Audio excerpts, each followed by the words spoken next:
Hey learners, welcome back.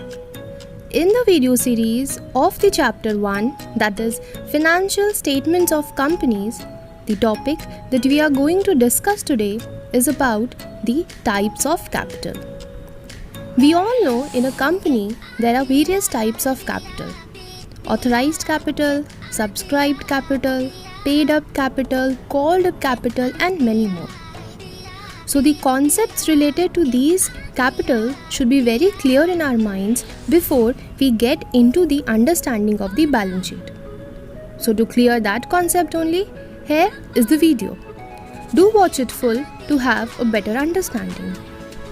And for now, let's begin with the topic. Have you ever seen a balance sheet very carefully? If you haven't seen, please after this video check the balance sheet first. What you will find in the liabilities side, that means the topmost part of the balance sheet, what we have written as equity and liabilities. Done with it. After that, the first classification that comes, it says share capital. Means under shareholders fund, we have different parts, and the first part which comes is called as share capital. So in share capital, we need to have understanding of the different terms that are used in connection with the share capital of a company. Okay, so first we shall learn about the authorized capital. What is authorized capital? Authorized capital refers to the amount that is stated in the memorandum of association. Moreover, it is the maximum capital which a company can issue during its lifetime. A company, in order to raise funds, they issue shares, we all know this, but what is the limit? This authorized capital is the limit. This is the maximum capital which a company can raise through issuing of shares during its lifetime. Clear? Next we have in hand is issued capital. What is issued capital? Issued capital is the part of the authorized capital which the company is actually offering the public. Okay.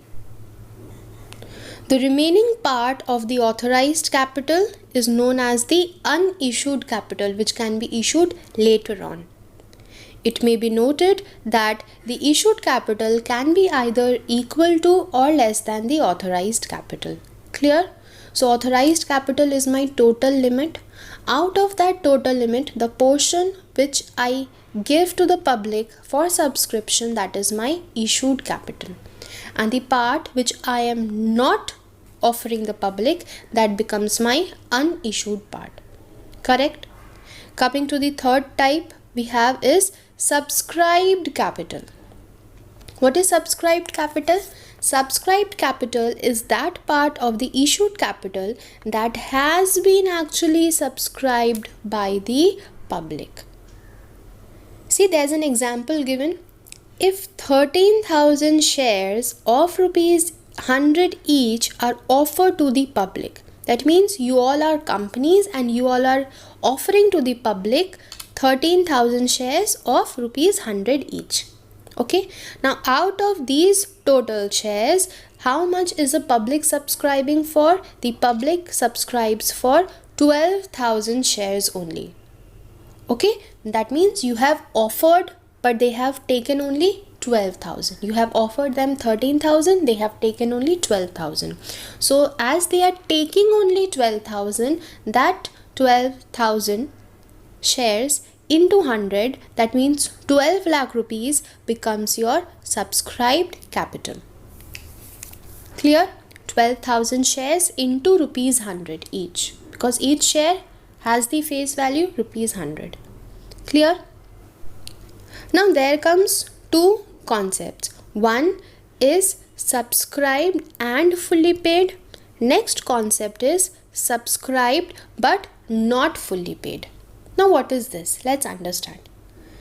The share capital is shown as subscribed and fully paid when both of the following conditions are fulfilled. That means there are some conditions.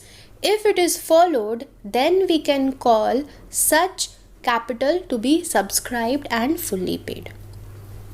What is this? The company has called the entire nominal face value of the share, and the company has received the full value also. Understood? Suppose, let's read the example. The Voltas Limited has issued 5 lakh equity shares of rupees 10 each. So what is my face value? My face value is 10.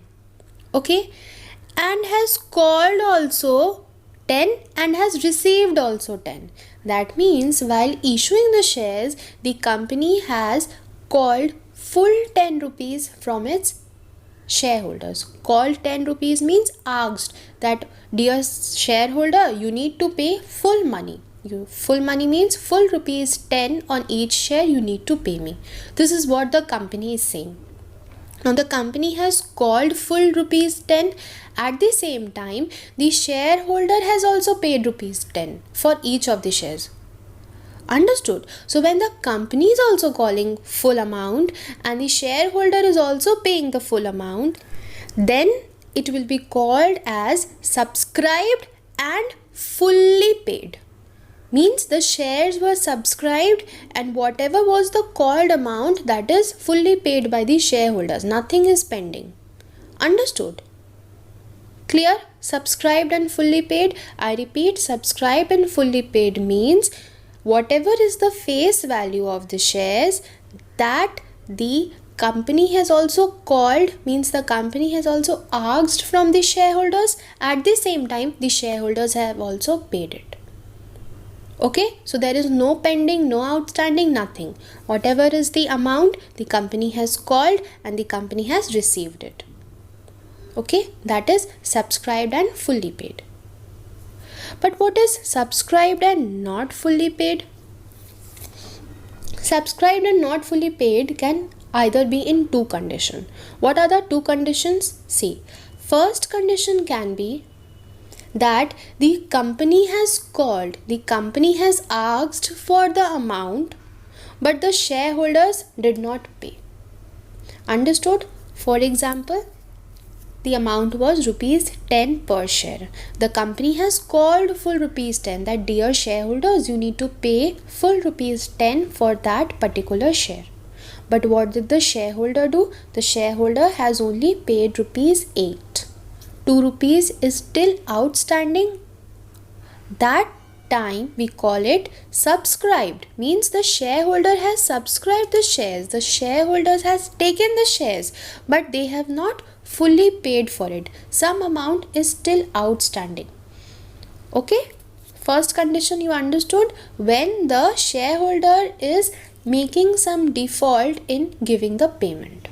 That time it is subscribed and not fully paid. First condition. What is the second condition? The second condition is when the company itself has only not asked. Means the out of that full rupees 10, the company is only saying, dear shareholders, please do not pay full amount. For the time being, you need to pay only rupees 7. That means the company itself is only not asking for that amount. Okay, out of 10, it is asking for 7. So that time also we can say that such shares are subscribed but they are not fully paid. Understood? Two conditions come over here. Means two situations can occur. Either the company has called full amount and the shareholder is not paying, then it will be called as subscribed but not fully paid. Or it can be the situation that the company itself has only not asked for the full payment amount. That time also some amount remains as outstanding, and that time also we call it as subscribed but not fully paid. Clear? Let's quickly read the example over here. For example, X Limited has issued 1 lakh shares of rupees 10. So it has called up the full amount. That means it is asking, give me 10 rupees on each of the shares, and duly received the amount except the final call of rupees 2 on 5,000 equity shares. Means all the amount he has received. but only on few 5,000 shares the 2 rupees payment was not done. So can we say that for 95,000 shares full payment has been received? So for 95,000 shares it is subscribed and fully paid up. But the problem has arisen in 5,000 shares, because in 5,000 shares this 2 rupees was not paid. So for 5,000 equity shares it will be shown as subscribed but not fully paid. I hope I have been clear with myself in order to explain you this. There is a total amount of the share. If the total amount is fully paid by the shareholder, it comes as subscribed and fully paid. In case there are some outstanding, now that outstanding can be in two cases. First, the company has only not called, then it can be an outstanding. Secondly, the company has called but the shareholder is making some default in making payment. That time it will be considered as subscribed but not fully paid. Clear? And the second example says, when the company has not called the full amount. Over here was first example, it was the company has called the full amount, but in the second example we see the company has not called full amount, it has only called rupees 8. So these shares will be shown as subscribed but not fully paid. Clear? Okay. Next concept is about called up. What is called up? Called up capital refers to the part of the face value of the share which are called by the directors. I told you now the directors will ask for money. The money that they are asking is actually called as the called up capital. For example, the directors call at the rate of 60 per shares on 12,000 shares of rupees 100 each. That means how much are they calling? They are calling for 12,000 shares at the rate rupees 60, means the amount they are calling is 7,20,000. And the amount which they are not calling is how much? The remaining 40. Okay, because the total amount is 100. So the remaining 40 they are not calling. For how many shares? 12,000 shares. They are not calling the remaining 40 amount, making it a total of 4,80,000, which is called as the uncalled capital. Next and the last what we have is the paid up capital. What is paid up capital? It is the portion of the called up capital which is received from the shareholders. Okay, I told you now, suppose the company is calling for rupees 8 only. Okay, the company is calling for rupees 8 and the shareholder has paid rupees 5. Then how much is the outstanding amount? The outstanding amount is rupees 3. Clear? Usually the called up capital and the paid up capital are the same, except some shareholders may have not paid for the amount of calls. Any unpaid amount is called as calls in arrear. If the shareholder has paid rupees 5 against the called up amount of rupees 8, then rupees 5 is the paid up amount or the paid up capital. Clear?